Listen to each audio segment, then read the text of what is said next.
Hello, everybody, and welcome to another episode of the Male Perspective. I am your host, Lana Reid, and today I am so happy, so excited. I have with me Mr. Faruq Tauheed. He is an actor. He's a host of many shows, and he's a voice that we have heard on radio and in various movies, and it's very nice and deep and rich and baritone. So welcome to the show. Thank you for hanging out with me and making time for me today. Thank you very much, Lana. I appreciate you having me. Awesome. So first of all, being the woman that I am nosy. So I went through and did my little research on you before I came on the show today. So I see you're from the city of brotherly love, Philadelphia, correct? Philadelphia, yes. Okay. Philadelphia 215.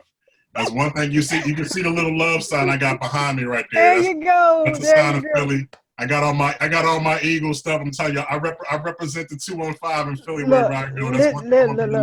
Hold on.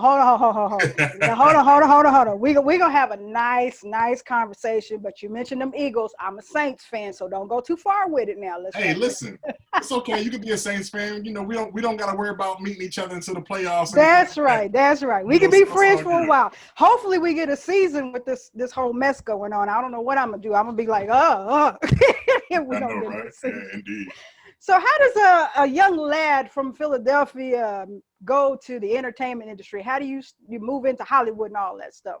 Yeah, you know, for me, it's been kind of like a whirlwind story. I mean, for me, I got to say, like, it's really just all fate working itself out. You know, I feel like we were all put here for a purpose, and I think my purpose is just playing itself out because I really didn't make any decisions myself.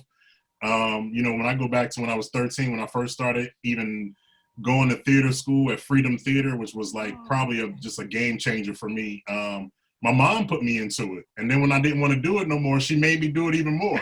So, I mean, that's pretty much how I got here. I went to high school for acting and dance, went to college for acting and dance. I studied in London. I moved to LA 6 hours after I finished walking down the aisle. So for graduation. So yeah, it was meant for me to be doing this. Okay. I don't know if mom is still with us, but I know she gets her thank yous and her props for steering you in the right direction, right? Yeah, absolutely. And she's still with us. So I get to let her know and thank her, every now and again. Awesome. So, we find ourselves today in very strange times, very unusual times with this COVID-19 madness. Since you're in the entertainment industry, how is that affecting you guys? What's going on with you guys in the entertainment industry? Well, a lot of things are shut down. A lot of things are on hold. The only things that are really kind of moving and working right now are kind of just like commercials and voiceovers and stuff like that. People that have home setups in their house. This little brown little wall here, that's actually my voiceover booth that you see right there. Yeah. And so we just you get a chance to work from your house, but even that has slowed down tremendously. I used to get probably anywhere from, 15 to 20 voiceover auditions a week. And now I only have like maybe 2 or 3. So, wow. And another way it slowed down is we were supposed to be shooting Battlebots season 5 for Discovery in the first couple weeks of April, and that also has been put on hold. So a lot of things are really just stopped right now in the entertainment industry. Okay. Now, for some people out there in the audience, they don't have a grasp of how the entertainment industry works. But if my understanding is correct, you tape a bunch of series, but they don't air until months, sometimes a year later, correct?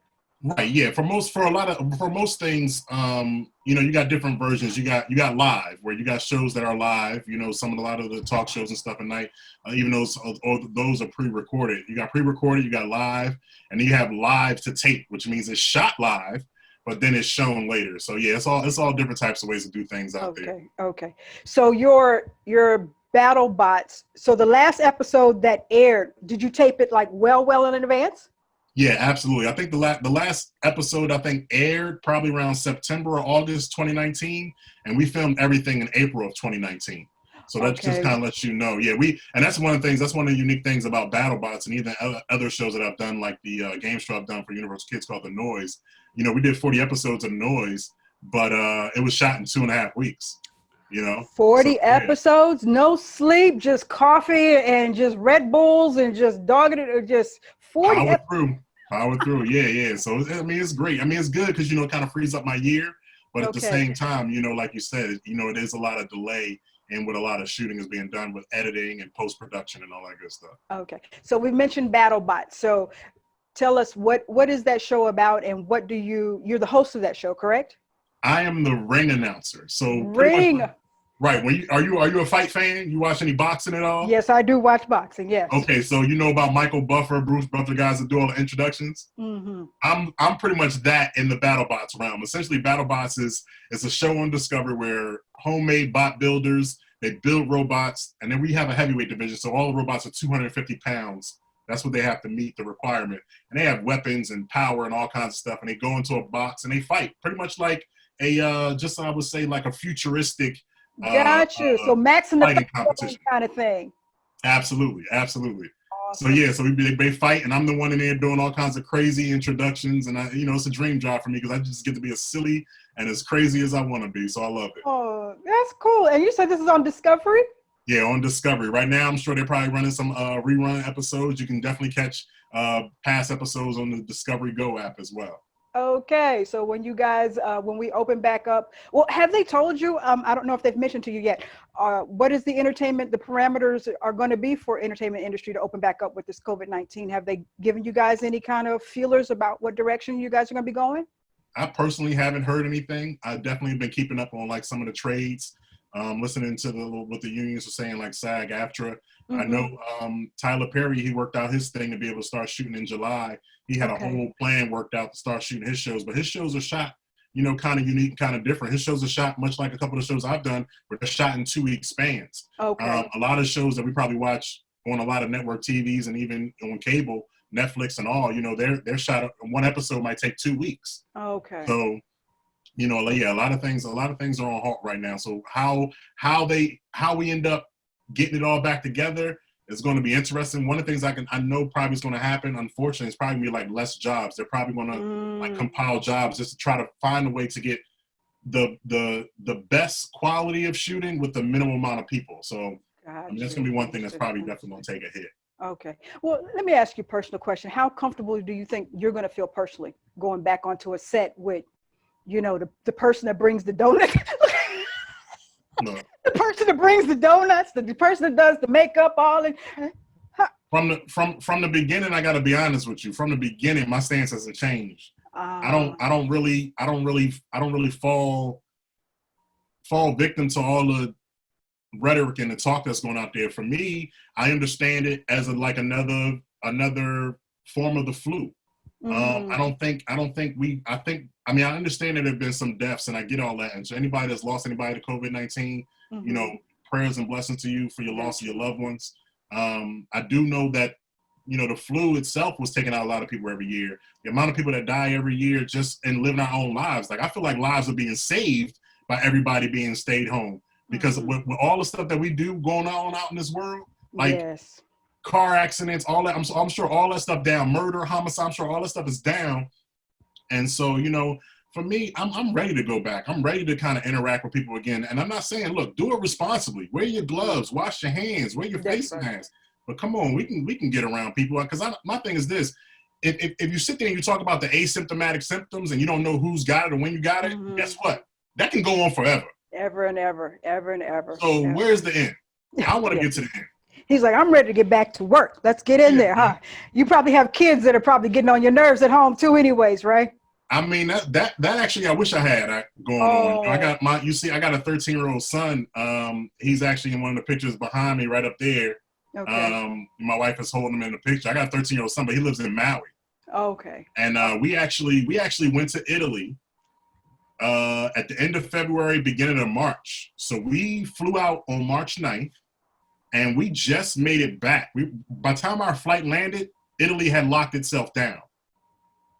Yeah, because I heard a couple of American citizens got stranded over there for quite some time. Yeah, so we probably would have been stranded. I know some people were stranded, and they ended up like driving to France in order to get out. But I said all that to say is that my son was actually supposed to come visit us 5 days after that for spring break. And because of the whole COVID-19, and I was trying to be a responsible parent, put my emotions to the side because I miss my boy. You know what I'm saying? But yeah, I haven't seen. This has probably been the longest time that I've gone without seeing them, like, you know, in person. So it's been a Yeah. little bit, it's a little bit, been a little tough.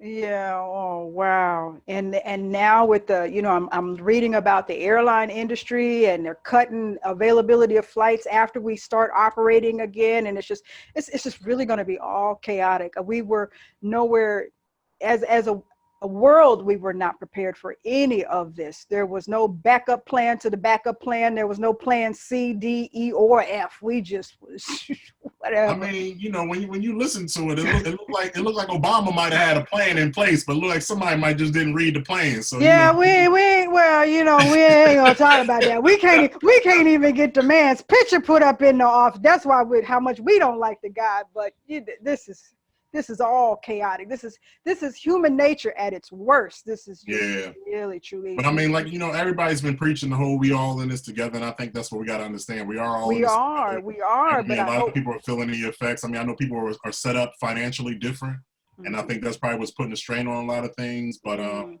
you know, yeah, I just, you know, I'm really looking forward to getting things back to normal. But if I'm honest, man, it's tough sometimes to see a bright future after all this. Yeah. And I think one of the things about the entertainment industry, and, you know, we need it because that whole niche gives us relief, joy, stress relief, you know, Mm, from our day-to-day problems. So, you know, we need you guys to get back up and running and doing your thing. So absolutely, now you do voiceovers, right? And yes. I can see it, I can hear it in that deep voice, right? So my question to you is: what do you prefer, or what's the difference between doing voiceovers and actually live acting? Yeah, the difference between voiceovers and live acting, number one, most of the time you don't have to memorize your lines. With So that's voiceovers? always, yeah, that's always a plus because you know because you're off camera, like all it is Okay. just your voice, so you don't need to see me. And you know, if I'm reading a script, you know, you can see me doing that if I'm doing it on TV, and it won't look good. But on Yeah. voice acting, you know what I mean, you can do it. The only Oh, time I you don't see. need you will have to memorize your lines. There's something called mocap, which is called motion capture. And a lot of Okay. times it's when you see people that put on the body suits and they got the little dots on them when they Oh, do. yeah, yeah, yeah. Yeah, so when they do stuff like that, you know, you can't have the script in your hand for that because you are they're using your likeness in the Okay. shot and in the movements of the body and all that good stuff. So Okay. for me, man, as long as I'm working in the entertainment industry and doing any aspect of what I love to do, whether it's on camera acting, voiceover, or hosting, I'm with it. Okay, great, great. Now, when you do the voiceovers, especially like for a movie or something like that, are you reading with another actor or actress, or are you by yourself?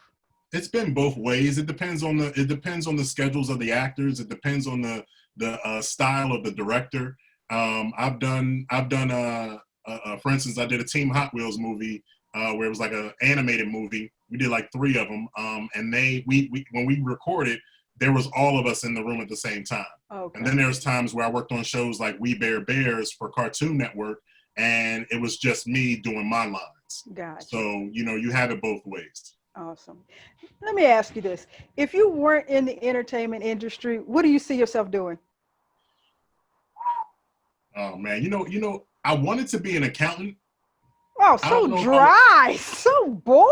Hey! Hey, one No, plus one is listen, two, and just oh, that's Lana, don't do that. you would have Don't been do better that. off. I'd have been better off with the Eagles fan thing. I'd have tolerated you more so than that. But you know, an accountant. So how you gonna get your taxes done? How you gonna have I business don't plans know. and financial advisors? Those people are boring. I walk in there with my That's all right. paper. I Look, walk in there with my paper like, oh God. well, look, I would have been listen. Then I would have been the most exciting financial advisor accountant you would have had because we would have had fun. We'd have had a good time with numbers, and I think that's part of the stigma about it. You know what I mean? We got to change that around. But I real want you talk, to. I think real talk. If I wasn't doing the accounting thing, I really see myself doing something like marketing. Okay. Probably being in marketing, and it's funny because you know you're looking like Blackish, and that's what Anthony Anderson does on that show. And I feel like Okay. that's kind of raw because it still would have provided me an opportunity to be creative. And I Okay. do really feel Gotcha. like that's kind of where I definitely got to be doing something creative. Okay. Okay. So you mentioned. Let me backtrack here. You mentioned that as soon as you graduated, you moved to LA. Is that correct? Yeah, so we finished my commencement ceremony for my college. We were done walking down the aisle probably like around 9:30 when all the ceremony stuff was over. I was at LaGuardia Airport at 4:30 in the morning on my way moving to LA. Wow. So you So had a six, gig 7 hours. already lined up? No, I didn't have any gig lined up. I had a place lined up, and that was about it. No gigs was lined up. I came out here to just hustle and bustle and do what I need to do. You know, I did See a what I movie. could see. Huh? Just to see what I could see, huh? See what I can see. You know, you hear all the stories about people leaving. They, coming out there. I only had $200 in my pocket. I had more than that because I'm a little bit more organized and I'm. Yeah, you're an accountant. You're an accountant at heart, right? Yeah, yes. right. So I was a little bit more prepared for that. But yeah, when I was, I did a movie in Georgia while I was in college called Selma, Lord Selma. It was one of those ABC Sunday Disney movies. Clifton Powell was in it. Ella Joyce, Mackenzie Aston. But I was talking to them on set, and I remember them telling me, look, if you want to get the bigger roles, go to LA. You can get a lot of the smaller roles and even some bigger roles sometimes if you're in New York.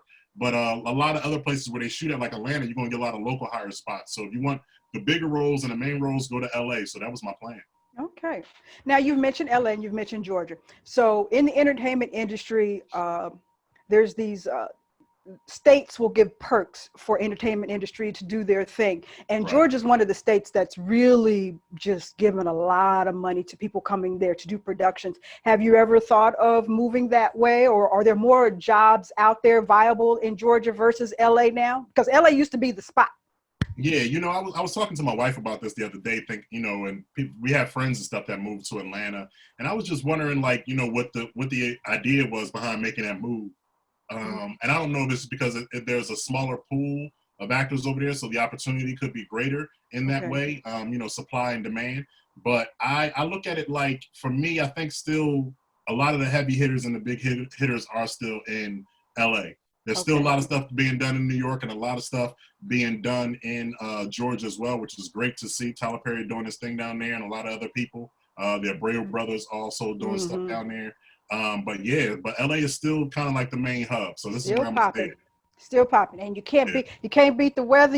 There's no beaches in Georgia. I don't, Listen, my wife is from Baltimore. I'm from Philly. She does not like the cold at all. So anywhere cold we gotta move to or go to or stay, it better be a job in the works. Because if not, she not going nowhere. Not trying to shovel any more snow, huh? Not a piece, not a flurry. Awesome. So let me go back to way back in your career, way back, because I was digging and I was nosy. So I'm a woman who likes food. And I noticed that, I don't know too many of us women that don't like food, but you did this thing called Master Chef. Am I correct? Yes, ma'am. I was on the first season of Master Chef. That was my introduction into the reality space. The reality space. That was with that the host was that mean guy, right? That you just suck and you don't deserve to live. And exactly, I don't even know why. Your food is trash, never cook again. Instead of setting the fire to the stove, set yourself on fire. Like that's Okay. So this was back in what? 20 what? This is 10 years ago now, because they're on their 10th season. I was on the first, so this is 2010. Okay. So, but that's not why I brought all this up. Like I said, I just like food. So what's your specialty? What you good at cooking? Man, I'm good at cooking a lot of stuff. Soul food is the number one. That's probably my number one requested. But since doing MasterChef, man, it's just opened up a whole new world of cooking to me. From the ingredients I use to the tools that I use to how I cook, how I prepare things. It's just been amazing, and I love cooking anything and everything. I always say my favorite thing to cook is my next thing. Because I just love cooking so much that, I've cooked anything from Indian food to Thai food to Caribbean food, soul food. I've done it all. So I've made pasta from scratch. I can do it all. Okay. So, that LA being the hot spot for the entertainment world, we're also the hot spot for restaurants and cuisine. So, that could be the segue, come to Faruq's spot, little joint. Exactly. Okay. I did my own little like cooking show for a little bit called He Cooks, He Scores. It's on Instagram, YouTube. I missed that. Okay. Yeah, I need to do a couple more episodes probably, but yeah, it was tough work because it was a one-man show. Okay, One well, man I'm here show. for the So food. I'm here for the food. So, anywhere yeah, there's some food, I'm there for it. I'll be there before the Battlebots, before the Eagles paraphernalia, before the right. accountant thing, whatever, So Yeah. I'll be there for the food. I tell you that. And if you got Yeah, some my desserts, wife did luck up, and she was kind of it was kind of on prophecy because when she was like 7 8 years old, she told her mom she was gonna marry a man that knew how to cook. So got you, got you. she she you How know long have you and the missus been together? we've been together probably about 10 years or so, and we've been married Congratulations. coming up on 7 in November. Congratulations. I love it. I love it. Yeah, I love yeah. it. Thank you, I thank you. love it. I love it. So tell me about this show that you have that I believe, if I'm correct, and correct me if I'm wrong, it's on air now, and it's called this Roots Less Traveled, correct? Absolutely, you got it right. Roots Less Travel. It's on NBC on the weekends. Check your local listings because times vary. It's a great show. It's a family show. It takes two family members. We take two family members, whether they've been distant for one reason or another. I like to say whether they're distant in time, meaning like generationally, like a mother and a grandfather. I mean, a son and a grandfather, or a niece and an uncle or something like that. Or maybe it's just distance in actual space. We had a father and a daughter. One lived in LA and one lived in Florida. So, you Okay. don't get an opportunity to see each other. So we bring them together and we help them to uncover some, myths and legends in their family history. Some of us all got stories to get passed Yes, down. indeed. So Yes. we either confirm or deny those stories, and we take them on what I like to call a genealogical treasure hunt to help them to kind of unpack and discover some real valuable family history. Okay. And so this is season 1 that's out now? Yes, season 1. We have our 8th episode airing this weekend coming up, and yeah, it's a great show. This episode coming up, we've already shown all our families, and this episode we're going to revisit 3 of our families that had so much more things to show you guys. Episodes are only a half an hour, really about 22 minutes without commercials. So, we don't really get to punch that much stuff up in it. And this eighth episode coming up will show all that good fun stuff that we didn't get to show you in the previous episodes. Okay. So 8, you've mentioned episode 8. So just a teaching moment for the layman out there. Usually when it comes to series on TVs, how many episodes do you guys tape at one time?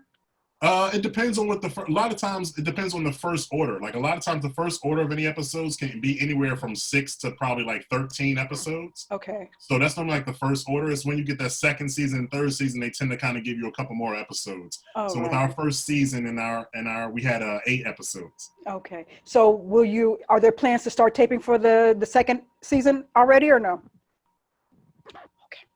Fingers crossed. Right now we're Okay. still getting feedback, and again with the whole COVID-19 season going on right now, there's been a lot of delay. I'm sure they're working behind the scenes, hopefully they're trying to figure out how to execute a second season, because we did a lot of traveling, not only domestically, but we also hit some international spots. And so, doing that, I'm sure it's going to be a little different going forward, but hopefully we will be able to get a season 2, and at the very least be able to explore, this great country and a lot of historical stuff that we got in our own country. Love it. Love it. Okay. So before I start to ask you my random question, because Right. we're at the end here, I don't know. It must be me, but these 30 minutes go so fast. I don't know what this is about. But I want to ask you because right now, as me and you speak, there is a hopeful out there packing their bags and have their ticket in their hand and on their way out to Hollywood, and they're going to make it big time. What Right. advice do you have for the hopefuls out there? Number 1, don't give up. Number 2, keep the right people in your circle. Number 3, don't be afraid to learn something new. When I came out to LA, I was only doing, came out here to do on camera film and TV in front of the camera. And since then I've added hosting and I've added voiceovers, 2 things that I never thought I'd be doing or that I have interest in doing. And now that's my bread and butter. That's what's been keeping me, full time doing this for the last 6-7 years. So don't be afraid to just learn something new and do different things. Good tips. Good tips. Now, the second one you mentioned, keeping the right people. I want to circle back to that. Hollywood, LA is that. That's a cutthroat. Ooh, I have watched on the outside for many, many years. Yeah. It's a very cutthroat industry. It's very hard to find the right people to to put in your circle here. How do you make that happen? I mean, I feel like I've just been blessed by having good people around me. I haven't unfortunately had very many horror stories. As far as the people that I've worked with, they've all been very, very nice, but it does happen. You hear so many stories about people that get burned, whether it's from a manager, an agent, from, paying $700 for pictures when you really only need to pay like $300. It's all types of things like that that can really, you could be taken advantage of in this industry. And I think recognize the people that are trying to take advantage of you. There are people, there are people that want to know you or want to get to know you simply because of who you are or what you can do for them. And so be able to have the discernment, to be able to figure out which is which. And don't get wrapped up in like all the Hollywood stuff. People look at me all the time, they, at least my family and friends anyway, they kind of see me on TV here and there, and they might think or assume that I'm living one life, and it's not like that. You know what I mean? I'm not out here driving a Bentley. I don't got no big house. Yeah, I've been on TV for a long time. I got shows that got multiple seasons, but I'm not out here like living like that. That's not what it is. I'm not at red carpets and premieres and all that stuff all day long. It's not like that. Like, if you think you're coming out here just to experience the glitz and glamour, if that's what you're chasing, that's what you're going to find. But that's also going to lead to a quicker fall and a demise in this industry. For me, it was all about managing my money, and I'm glad I didn't get the success early, because I probably would have went crazy, went nuts, and blew it. So I'm glad I am where I am now. Awesome. Yes, I think there should be, some sort of, it should be sort of the college course class. Okay. Oh, you've arrived in Hollywood. Here's a little training course on how to navigate it, because I see so many waiters and waitresses. I came here to make it on the big screen, and I'm here serving your food. Yeah, so. that was me. I bartended for 10 years. Yeah. And the reason why the serving industry works for people, aspiring actors and aspiring entertainers, even singers, musicians, whatever. Reason why it works, because most of the time you need to try to get the job is during the day, and then you can work at night. So that's why it works well. And not only that, you get quick cash in your hands. That's right. You know what I'm saying? You're not waiting 2 weeks to have cash in your hands. So that's one of the reasons why it works so well. Awesome. Yeah, I always tell everybody when I travel around, I say, the thing that I appreciate about LA is most of the people, the energy there, it's let's make it happen, let's move it and shakers. I got this job during the day, I do this at the night, I'm doing this on the weekends, and we're trying to gel it all together. Whereas you go to other places like, I'm from a small southern town, we get the job at the factory and we do that for 25 years, retire and get the pin, and nothing's wrong with that. But I just love the energy of LA, because there is activity and energy everywhere, So Indeed. So we are going to do the random question. That's brilliant. And then I'm going to ask you to tell everybody how they connect with your shows and whatever you got going on here and your social media and all this stuff. Let's see what we got here. Let's see here. Oh, this is an easy one. What is the best thing about being male? Best thing about being a male? Oh, man.